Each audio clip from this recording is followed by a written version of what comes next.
एक छोटे से गांव के बाहर घना जंगल था। लोग कहते थे कि उस जंगल में रात के समय नहीं जाना चाहिए। वहां एक पुराना पीपल का पेड़ था जिसके नीचे अजीब घटनाएं होती थी। गांव के बुजुर्ग बताते थे कि वहां एक चुड़ैल रहती है जो राहगीरों को बहका लेती है। लेकिन समय के साथ ये बातें सिर्फ कहानियां बनकर रह गई। उसी गांव में रघु नाम का एक गरीब आदमी रहता था। वह मेहनती था और रोज जंगल के पास से लकड़ी काटने जाया करता था। रघु इन कहानियों पर विश्वास नहीं करता था। वह हंस कर कहता, डर सिर्फ दिमाग में होता है, जंगल में कुछ नहीं है। एक रात अंधेरा घिर आया, चारों ओर सन्नाटा छा गया। हवा में अजीब सी ठंडक थी। जब वह वापस लौटने लगा तो उसे लगा जैसे कोई उसे पुकार रहा हो। रघु, आवाज बहुत धीमी लेकिन साफ थी। रघु देखा, कोई नहीं। उसने सोचा शायद थकान के कारण ऐसा लग रहा है। तभी पीपल के पेड़ के पास उसे एक औरत दिखाई दी। सफेद साड़ी, खुले बाल और सिर झुका हुआ। रघु ने पूछा, आप इस समय यहाँ क्या कर रही हो? औरत ने धीरे से सिर उठाया। उसका चेहरा बहुत सुंदर था लेकिन आंखों में अजीब सी चमक थी। वह बोली, मुझे रास्ता नहीं मिल रहा है, क्या तुम मुझे गांव तक छोड़ दोगे? रघु का दिल सीज गया। उसने सोचा, रात में किसी औरत को अकेले छोड़ना ठीक नहीं। हाँ चलिए, वह बोला। वे दोनों साथ साथ चलने लगे। रास्ता अजीब तरह से लंबा होता जा रहा था। रघु को पसीना आने लगा।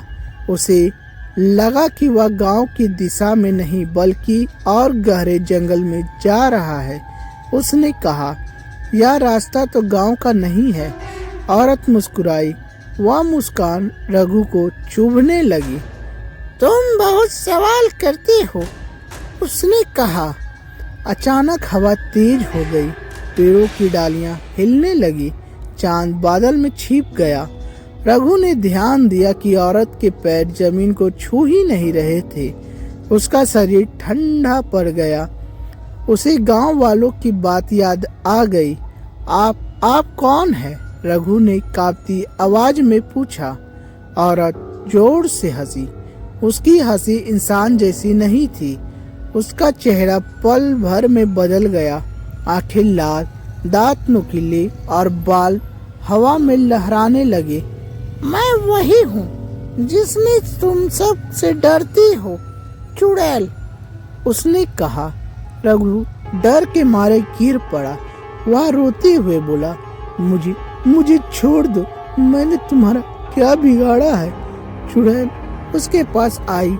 हर आदमी में आकर मेरी शांति भंग कर देता है।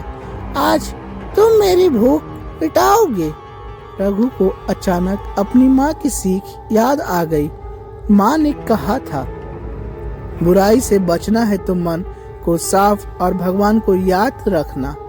रघु ने आंख बंद की और पूरे मन से भगवान का नाम लेने लगा। हे भगवान, मेरी रक्षा करो। चुड़ैल पीछे हटने लगी। वह गुस्से से चिल्लाई, चुप करो, यह नाम मुझे जलता है। रघु और तेज आवाज में प्रार्थना करने लगा। पीपल का पेड़ जोर से हिलने लगा। हवा थम गई। अचानक तेज रोशनी हुई और चुड़ैल दर्द से चीखती हुई धुंध में बदल गई। जब रघु ने आंख खोली तो वह इंसान जंगल के किनारे पड़ा था। सामने गांव की रोशनी दिख रही थी। सुबह हो चुकी थी। रघु जैसे तैसे गांव पहुंचा और सारी बात बुजुर्गों को बताई। सब ने कहा, जो दिल से सच्चा होता है उसे कोई बुरी शक्ति नुकसान नहीं पहुंचाती। उस दिन के बाद रघु कभी घमंड नहीं करता। वह जान गया था कि कुछ कहानियां सिर्फ कहानियां नहीं होती और पीपल के पेड़ के पास आज भी रात को सन्नाटा बहुत गहरा हो जाता है।